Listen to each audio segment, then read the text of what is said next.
video, we will be focusing on the first-line antibiotics, or more specifically, antitubercular agents used for the treatment of Mycobacterium tuberculosis or TB infections. And I promise this will be the last antibiotic video from me for Block 5. And these 4 agents we're going to talk about are going to be isoniazid, ethambutol, rifampin, and pyrazinamide. And these agents are combined in various combinations and given for different durations based upon whether it is latent or active TB.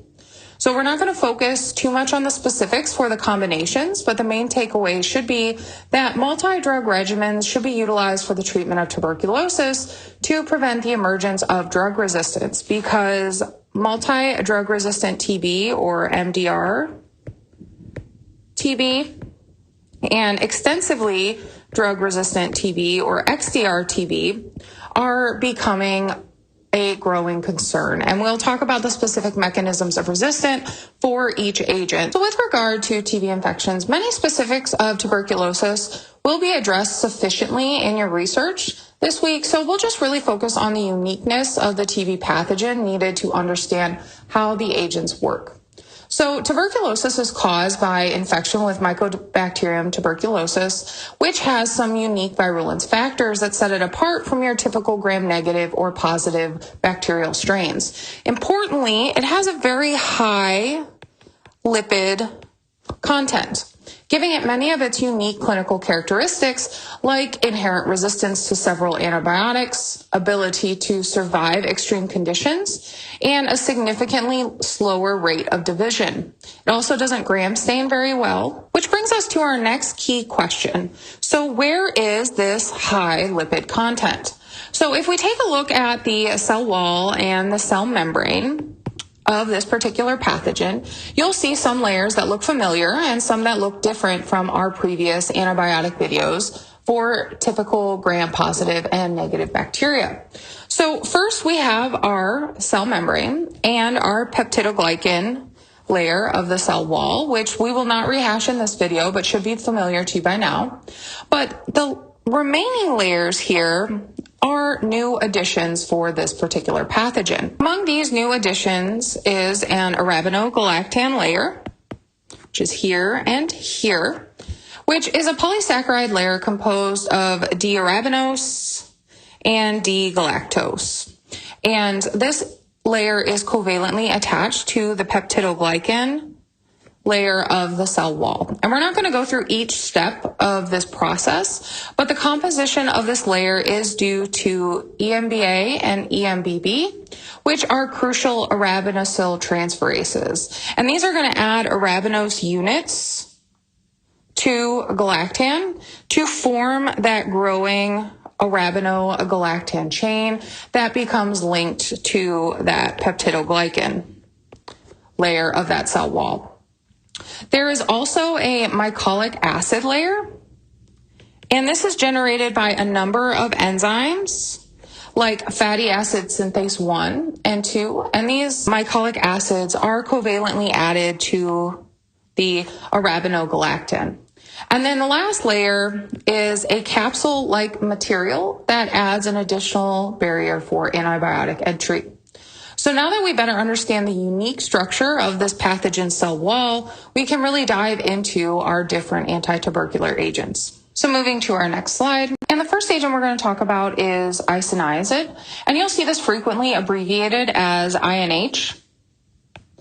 And this agent acts to inhibit the synthesis of those mycolic acids that are an essential component of that cell wall. So INH is given as a prodrug that has to undergo bioactivation, and this occurs through the enzyme CATG, which is a specific TB catalase peroxidase. This leads to the generation of reactive oxygen species that actually form adducts with those key enzymes needed for the synthesis of mycolic acids, like the 3 I have listed here. So this prevents the formation of that crucial layer of the cell wall, and it actually leads to compromised integrity of that cell wall and leads to bactericidal effects.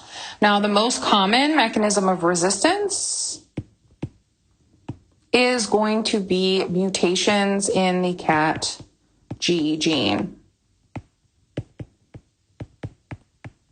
And this would essentially lead to that prodrug no longer becoming its active form and can no longer have its effects. So there are a few important pharmacologic considerations to be aware of for this agent. So first, food is going to significantly reduce bioavailability for this agent. So it's very important to take this without food to maximize its antibiotic effects.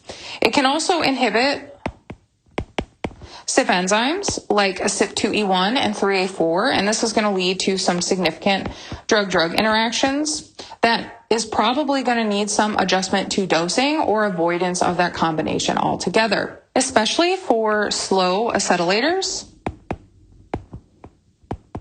So this drug does undergo acetylation in its metabolism to be removed from the body and no longer active. And there are some pharmacogenetic considerations with this that can lead to the slow acetylator status. So then obviously that drug's going to hang around for longer and increasing the risk of ADRs for those patients. This agent is also going to alter the metabolism of vitamin B6 and can lead to neuropathies. So it will be important to supplement with vitamin B6 for these patients, especially for those that are at increased risk of peripheral neuropathy. So along the lines of ADRs, this agent does have a black box warning for drug-induced hepatitis. And you'll see this is a common theme across most of the agents we're going to talk about today. And this can occur at any time, but is more often to occur in the first few months of treatment. Now, if this does occur, it's likely going to require discontinuation of the agent and then restarting it once your LFTs sort of return to normal or baseline. And we're going to start with low doses and titrate up with continued monitoring. So for this reason, we need baseline LFTs, which are then going to be monitored every couple weeks after initiation of therapy. For this agent, there can also be a risk of dermatologic, hematologic, and immunologic reactions. So we also need to make sure we're monitoring for those as well as some GI disturbances. So now we're going to transition to our next more TB-specific agent that is going to be ethambutol. So moving to our next slide. Ethambutol is actually going to inhibit those arabinosyl transferases that are necessary for the synthesis of that arabinogalactan layer of the cell wall. And inhibiting this enzyme is going to lead to a loss of cell wall integrity and works in a more bacteriostatic way compared to isoniazid. It's also going to promote susceptibility of this pathogen to the other agents that are administered in the combinations I mentioned previously. And this is a primary mechanism that is thought to be responsible for its observed effects, but there have been additional mechanisms suggested. And as you might expect, the primary mechanism of resistance is going to be mutations in these arabinosyl transferases like EMBB. And this would obviously prevent the drug's ability to bind and inhibit those particular enzymes. As for pharmacologic considerations, both hepatic and renal mechanisms contribute to the overall fate of the drug in the body. So we are going to have some caution when using this agent in those with hepatic impairment, and we may need dosing adjustments in those that have renal impairment. And we're going to need baseline measurements of each of these. Another concern with this agent is, again, going to be hepatotoxicity. Just like isoniazid, possibly from the combination of all these hepatotoxic drugs we're giving that essentially potentiates the effects. There's also a risk of optic neuritis with this agent. So this can result in decreased visual acuity or other vision changes. And if this happens, the agent should be discontinued, since this is typically a reversible effect It may be irreversible or it may take over a year, but generally this is a reversible effect. Okay, this also means that this agent should be avoided in young children, unconscious patients, or any other patient that might be unable to report visual changes. As you might imagine, for monitoring, we need to do some monthly vision testing and color discrimination testing. This is recommended, as well as baseline and periodic renal and hepatic tests. And also CBCs are recommended with monitoring for hematologic changes that can occur with this drug. So now we're going to talk about rifampin, which you have seen before in the antibiotic video on DNA and RNA targeted agents. So moving to our next slide.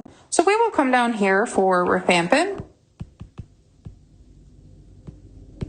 which hopefully you remember acts by inhibiting bacterial RNA polymerase, and the drug actually binds and directly blocks the elongating RNA. And this leads to inhibition of transcription and is bactericidal. Importantly, it does not inhibit human RNA polymerase, so added bonus. And again, the main mechanism of resistance is going to be mutations to the RNA polymerase of the bacteria so that rifampin can no longer bind and do its job. So for pharmacologic considerations, the main one we discussed before is this agent is a dirty drug that you will come across frequently when looking up drug-drug interactions. This is because it acts as a big CYP450 inducer.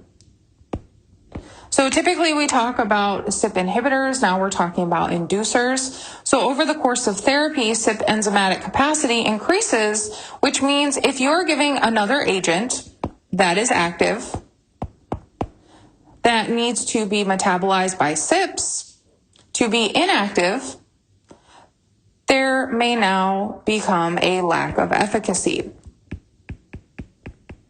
Because now we have more enzymes converting the active drug to inactive, there's less hanging around that's active, and we have limited effect. Now, if the drug you are giving is a prodrug, and we have the CYP enzyme induction, we're going to have an increased risk of toxicity. Right? Because now we have all those enzymes converting that prodrug to its active form, which can then lead to that increased risk of toxicity because we're exposing the patient to more of the active drug. Now, drug interactions don't end there. This agent is also an inducer of P-glycoprotein or PGP, so we can have drug interactions there, as well as UGT enzymes or glucuronidyltransferase enzymes that are also responsible for the metabolism of some drugs. So because of these, some medications like antivirals are contraindicated with rifampin.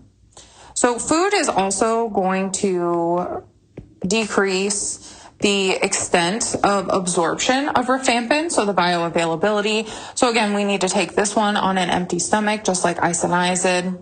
Another thing to be aware of is discoloration. And this can range anywhere from yellow, orange, red, brown, anything in between. And this discoloration appears in body fluids and can also stain contact lenses. So it's very important to remove your contacts for therapy.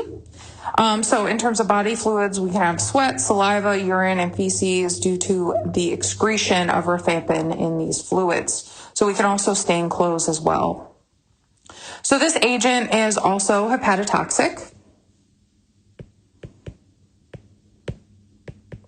So again, we're going to be needing to monitor LFTs. And if there is new or worsening hepatic dysfunction compared to baseline, the agent needs to be discontinued. And if restarted, we need to follow a similar process that we mentioned for some of the other agents in this video. So we're also going to need to monitor a CBC in these patients for any sort of hematologic toxicity, like things like hemolytic uremia syndrome. There can also be thrombotic thrombocytopenic purpura. These sorts of things we need to monitor for, as well as some other hypersensitivity reactions and interstitial pulmonary disease. And there's also going to be a risk of C. diff infections. So making sure to counsel patients to look out for more extreme diarrhea than typical for antibiotic treatment will be important. And with that, we're just going to move on to our last agent, which is going to be pyrazinamide. So moving to our next slide. Last up is pyrazinamide, which is also administered as a prodrug that needs to be converted to its active form by pyrazinamidase enzymes in susceptible strains. And its exact mechanism remains unclear, but there are a few options thought to be responsible for its bactericidal effects. The active form is thought to be involved in inhibiting enzymes involved in rescuing stalled ribosomes like RSPA, enzymes involved in coenzyme A metabolism like PAN-D, and importantly, the synthesis of mycolic acids like fatty acid synthase 1.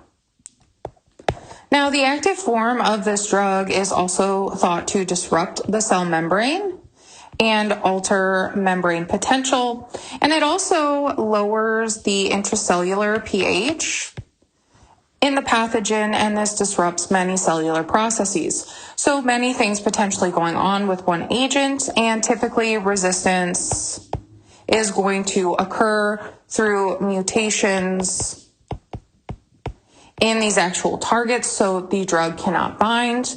There can also be mutations that lead to a loss of function of the activating enzyme, so the active form can no longer be generated. For pharmacologic considerations, this agent is also going to come with a risk of hepatotoxicity, so monitoring of LFTs, a discontinuation if worsening of dysfunction or new dysfunction.